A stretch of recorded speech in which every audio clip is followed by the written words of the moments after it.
मध्य प्रदेश में मजहब की सियासी लड़ाई स्कूलों तक पहुंच गई। दरअसल पूरा विवाद कांग्रेस महासचिव दिग्विजय सिंह के एक बयान के बाद उठा। दिग्विजय सिंह ने कहा कि बीजेपी और आरएसएस के सरस्वती शिशु मंदिर में पढ़ने वाले बच्चों के मन में बचपन से ही नफरत का बीज बो दिया जाता है, जो आगे चलकर सांप्रदायिक सद्भाव को बिगाड़ता है। दिग्विजय सिंह के इस बयान के बाद बीजेपी ने भी पलटवार किया। बीजेपी ने दिग्विजय सिंह को आतंकवादियों और नक्सलियों का साथ देने का आरोप लगाया। वहीं पर सरस्वती शिशु मंदिर पर सवाल उठाने पर मदरसों की तालीम पर सवाल उठाए।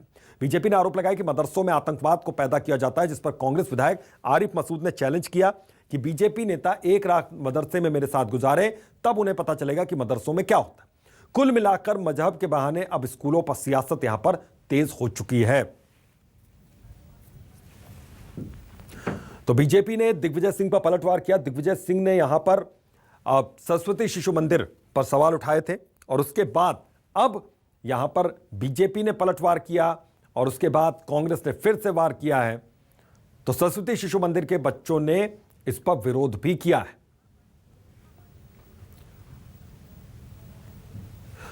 तो दिग्विजय सिंह ने क्या कुछ कहा सरस्वती शिशु मंदिर को लेकर, उसके बाद साध्वी प्रज्ञा ने क्या कहा, नरोत्तम मिश्रा ने क्या कहा और किस तरीके से सियासत पूरी गरमाई है, आपको हम सुनवाते हैं।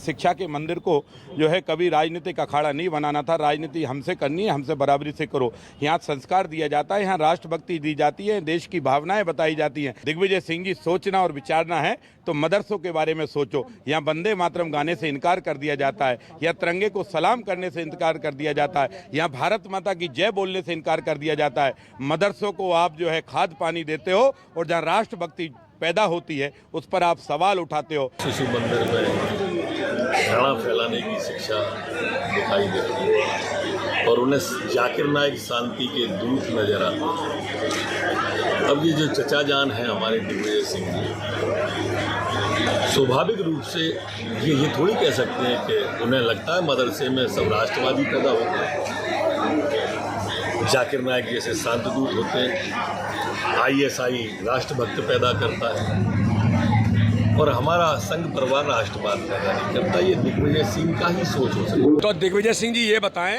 कि देश के अंदर राष्ट्रवादी लोग तैयार कहाँ होते हैं? मैं उनसे पूछता हूँ कि दिग्विजय सिंह बताएं, क्या दिग्विजय सिंह जी राष्ट्रवादी लोगों को तैयार करते हैं? जो व्यक्ति भारत के आतंकवादियों को सम्मानित करे, जो व्यक्ति भारत के आतंक को समर्थन करे, जो व्यक्ति नक्सलवादियों के साथ खड़ा हो, जो व्यक्ति मोहनचंद शर्मा जो शहीद हुए बटाला हाउस में दिल्ली के अंदर इनकाउंटर में, उस मोहनचंद शर्मा की शहादत पर क्वेश्चन खड़ा करते थे कि तो फर्जी इनकाउंटर है, ऐसे व्यक्ति राष्ट्रीय स्वयंसेवक संघ के विचार पर सरस्वती शिशु मंदिर जो दिन भर देशभक्ति का भाव जागृत करते हैं, देश के लिए राष्ट्रभक्त नागरिक तैयार करने का काम शिशु मंदिर करते हैं, तो दिग्विजय सिंह जी बताएं उनकी कौन सी संस्था है? क्या मदरसा के अंदर राष्ट्रवादी लोग तैयार होते हैं? ये व्यक्ति विधर्मी है और ये व्यक्ति हमेशा इस प्रकार की बात करता है जिसको सबूत देने की आवश्यकता पड़ जाए वो हिंदू तो नहीं होता। ये व्यक्ति विधर्मी है और ये व्यक्ति हमेशा इस प्रकार की बात करता है जिसको सबूत देने की आवश्यकता पड़ जाए वो हिंदू तो नहीं होता। जो बचपन से सरस्वती शिशु मंदिर से लोगों के दिल और दिमाग में दूसरे धर्मों के खिलाफ नफरत का बीज बोते और वही नफरत का बीज धीरे धीरे धीरे आगे बढ़कर देश में सांप्रदायिक सद्भाव को बिगाड़ता है, सांप्रदायिक कटुता पैदा करता है, धार्मिक उन्माद फैलाता है और देश में दंगे फसाद होते हैं। वहीं अब पूरे घमासान पर कांग्रेस विधायक आरिफ मसूद का क्या कुछ कहना है, यह भी आपको सुनवाते हैं। रामेश्वर शर्मा जी ने कभी कोई काम भोपाल में मेरे देखते देखते कोई अच्छा काम तो किया नहीं। नफरत फैलाना, आग उगलना, अंट बकना, लोगों को लड़ाना, क्योंकि भोपाल में बाहर से आए ना, सिरोन से आए, भोपाल से तो मोहब्बत है नहीं, तो भोपाल के बच्चों से कैसे प्यार हो जाएगा। आपके जरिए कह रहा हूँ रामेश्वर शर्मा को, आइए एक रात मेरे साथ मदरसे में गुजारिए, तब पता चल जाएगा। मदरसे में चटाई होती है, मदरसे में दीवार नहीं होती, खुला होता है, खुले आसमान के नीचे बच्चे पढ़ते हैं। एक बार आओ, सीखो, अगर वास्तव में गलत हो रहा होगा तो हम भी देखेंगे क्या गलत हो रहा है, एक दिन रह के तो देखो। और इसी खबर पर हमारे साथ दो मेहमान हमारे साथ जुड़ रहे हैं। आशीष अग्रवाल बीजेपी प्रवक्ता हैं, अजय यादव कांग्रेस से हमारे साथ जुड़ रहे हैं। अब आशीष अग्रवाल, सबसे पहले आपसे यह समझना चाहूंगा, दिग्विजय सिंह ने जो ये सवाल उठाया है, इस सवाल का जवाब किस तरीके से यहां पर देना चाहिए, और इस सवाल के उठाने से क्या वहां पर सियासत और ज्यादा गरमा रही है, और इसका जवाब क्या बार बार देना पड़ेगा बीजेपी को? देखिए, दिग्विजय सिंह अप्रासंगिक हो चुके हैं और सुर्खियों पे बने रहने के लिए कुछ भी जो स्थापित तथ्य हैं उनको अस्थापित करने का प्रयास करते हैं, परंतु इसमें वो सदैव विफल साबित होते हैं। और इसीलिए उन्होंने शायद कभी स्वीकारा था कि वो जहां पे खड़े होते हैं तो वोट कट जाते हैं। और मध्य प्रदेश की जनता ने और भोपाल की जनता ने उन्हें समय समय पर चुनाव हरवा के ये तय भी कर दिया है कि वो जो उनकी नीति और रणनीति है वो ना कांग्रेस के काम आती है, और जनता तो उसकी सच्चाई जानती है। देखिए, विषय यह है कि ऐसा क्यों है कि सदैव जब हिंदू धर्म या एक अच्छे कार्य करने वाले संस्थान हैं, इन सबको नीचा दिखाने का अगर कोई जिम्मा लेता है तो वो कांग्रेस के नेता लेते हैं, और उसमें सबसे आगे श्रीमान दिग्विजय सिंह जी होते हैं। अब तो वो जिनको चाचा जान के नाम से भी अब वो मशहूर हो चुके हैं। अभी कुछ दिनों पहले आपने देखा होगा कि उज्जैन में जब पाकिस्तान जिंदाबाद के नारे लगे थे तो इनको काजी साहब जिंदाबाद सुनाई दे रहा था। और एक ऐसा संस्थान, एक ऐसा विद्यालय जिसमें गरीब बच्चों को पढ़ाया जाता है, जिसमें भारतीय रीति नीति के अनुसार शिक्षा दी जाती है, जिससे कई राष्ट्रवादी, कई नेशनलिस्ट लोग निकले हैं, कई IAS IPS निकले हैं जिन्होंने इस देश की सेवा की है। आज उस संस्थान पे उंगली उठाना बिना किसी तथ्य के, तर्क के, यह बताता है कि सिर्फ तुष्टीकरण की राजनीति है। और तुष्टीकरण की राजनीति के चलते दिग्विजय सिंह हिंदू को आतंकवादी भी बता चुके हैं, मंदिर जाने वालों को लड़की छेड़ने वाला भी बता चुके हैं, और इस तरह के कुकृत्य करके, कुवाक्य कह के वे कुख्यात रहना चाहते हैं। ठीक है, कांग्रेस से हमारे साथ अजय यादव जी जुड़े हुए हैं। अजय जी, ये सिर्फ सियासी सुर्खियों को बटोरने का एक जरिया है या फिर इसके पीछे कोई तथ्य है, कोई हकीकत है?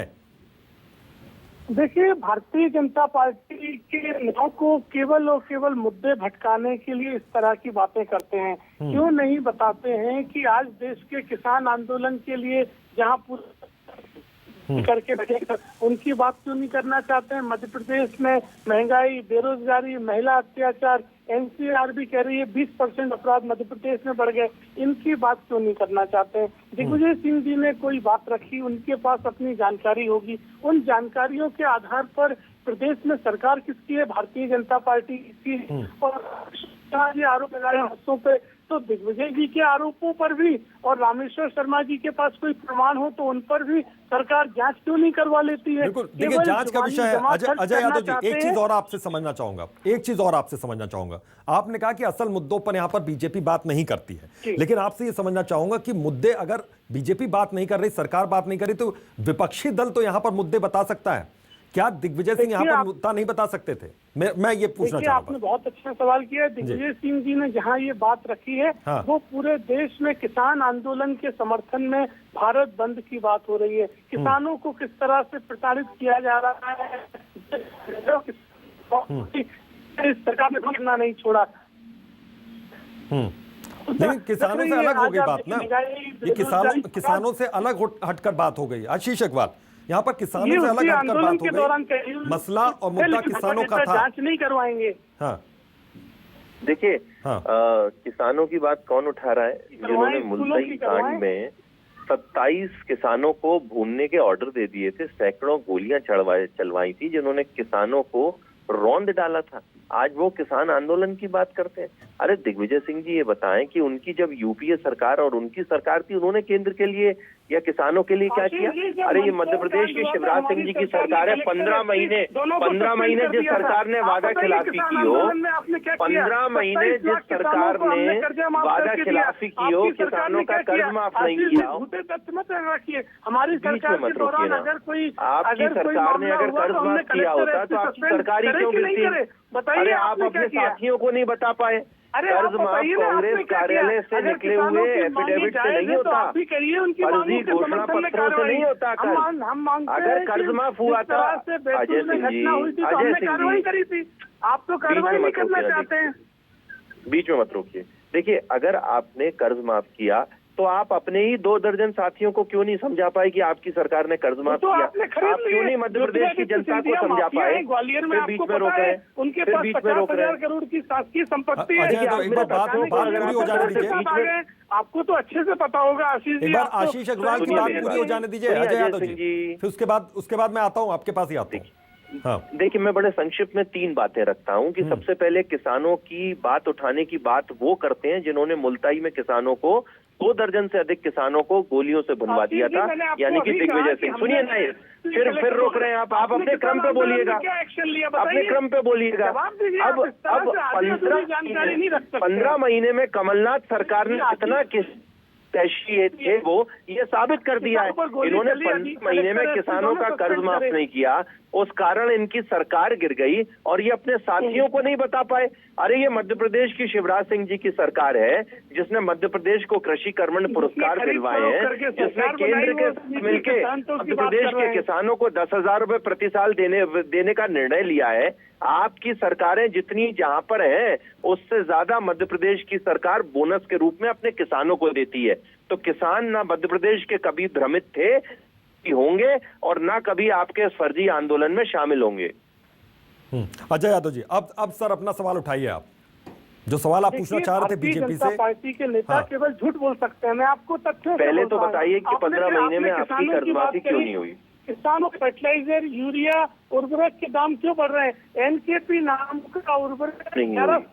1100 रुपए केवल 5 दिन पहले बढ़ता है। 15 महीने में कर्ज माफी क्यों नहीं हुई? मुझे बताइए आशीष जी, कितना झूठ बोलोगे? और स्कूल के बच्चों को लेके आंदोलन लेने आ गए। 15 महीने में अजय भाई, लैपटॉप और स्कूटी कब देंगे? आपने दृष्टि अजय पत्र भाई, में वादा 15 किया महीने था। में कर्ज तो ये माफी वादे क्यों कब नहीं पूरे हुई? करेंगे? केवल राजनीति कर रहे हैं, बच्चों के नाम पे राजनीति कर रहे हैं। एक ऐसा नेता जिसने किसानों को गोलियों से भुनवा दिया हो, उसकी अगुवाई में आप किसान आंदोलन चलाएंगे? खरीद फरोख्त करके सरकार बनाते हैं, भगवान राम का नाम लेते हैं, मर्यादा पुरुषोत्तम राम ने तो पिता की आज्ञा पे मध्य प्रदेश की जनता को मुल्ताई कांड याद है अजय भाई? त्याग की सरकार बना ली, सब त्याग की सरकार बना ली। आपका कोई नीति सिद्धांत? दिग्विजय सिंह जी ने किसानों पे गोलियां चलवाई, ये मध्य प्रदेश भूला नहीं है? मर गए, बताइए मुझे किसान, आपने उनकी मांग क्यों नहीं मानी? मुल्ताई कांड में मरवाया किसानों को, आदेश दिए, वो दिग्विजय सिंह, उसका क्या चल रही है? किसानों की लाशों के ऊपर वो दिग्विजय सिंह जिसने मुल्ताई कांड में किसानों को गोलियों से भुनवा दिया,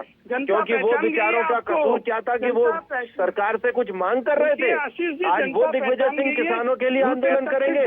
अरे मध्य प्रदेश के किसानों को वो दिग्विजय सिंह भी याद है और वो कांग्रेस की कमलनाथ सरकार भी याद है। देखिए अजय यादव जी, आप भी वाजिब सवाल उठा रहे हैं, आशीष अग्रवाल आप भी वाजिब बात कर रहे हैं, लेकिन ये वाजिब बात उस वक्त कहां गई जब यहाँ पर किसानों के मसले पर बात ना होकर मजहब की जो लड़ाई थी वो स्कूलों तक पहुंच गई, स्कूलों का जिक्र होने लगा, मदरसों का जिक्र होने लगा। मैं ये आप दोनों लोगों से जानना चाहता हूं। अजय यादव, पहले आप बताइए, किसानों के मसले पर बात होनी चाहिए थी कि नहीं? आपने कहा कि किसानों का मुद्दा है, इस पर बात होनी चाहिए, सरकार वाजिब मुद्दों पर बात नहीं करती है, यह भी आपने कहा, लेकिन यह कितना वाजिब मुद्दा है कि आपने यहां पर आतंकवाद से चीजों को जोड़ दिया, मजहब से चीजों को जोड़ दिया और सरस्वती शिशु मंदिर पर आपने सवाल उठा दिया? देखिए, मैंने आपसे पहले ही कहा था, मैं हमेशा मुद्दों की बात करता हूं। दिग्विजय सिंह जी ने जो बात कही उनके अपने व्यक्तिगत तथ्य या जानकारी होंगे, और रामेश्वर शर्मा जी ने जिस तरह से मदरसों पर आरोप प्रदेश में तो भाजपा की है, कानून व्यवस्था का पालन इन्हें करना है, तो जांच करवा ले दोनों के आरोपों के ऊपर, लेकिन जांच नहीं करवाएंगे, केवल राजनीति करेंगे। आज आशीष अग्रवाल जी इसी चैनल पे घोषणा कर दें कि दिग्विजय जी के आरोपों की भी जांच करवाएंगे और रामेश्वर शर्मा के आरोपों की भी जांच करवाएंगे, बोल दें, हम भी स्वीकार कर लें और सच सामने आ जाएगा। लेकिन ये नहीं कर सकते हैं, क्योंकि राजनीति करना है, रोटियां सेकना है, देश में सौहार्द बिगाड़ना है, जनता को आपस में लड़वाना है ताकि राजनीतिक रोटियां सेक सकें और भाजपा के नेता अपनी राजनीतिक मंसूबे बिल्कुल, आपने अपनी बात रख दी। बहुत बहुत शुक्रिया, बहुत बहुत शुक्रिया अजय यादव जी, आपका भी बहुत बहुत शुक्रिया। और हमारे साथ बीजेपी के प्रवक्ता जुड़े थे सर, आपका भी बहुत बहुत शुक्रिया।